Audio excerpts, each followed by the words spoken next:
విడు మొరటోడు అని వాళ్ళు వీళ్ళు ఎన్నెన్ని అన్న పసి పిల్లవాడు నవ్వాడు.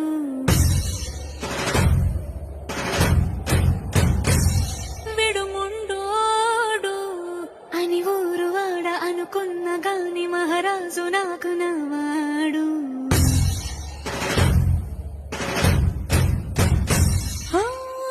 మాట పెడుసైనా మనసులో వెన్న రాయిలా ఉన్నవాడిలోన దేవుడెవరికి తెలుసును నాకన్నా. సూసేకి అగ్గిరవ్వ మాదిరే ఉంటా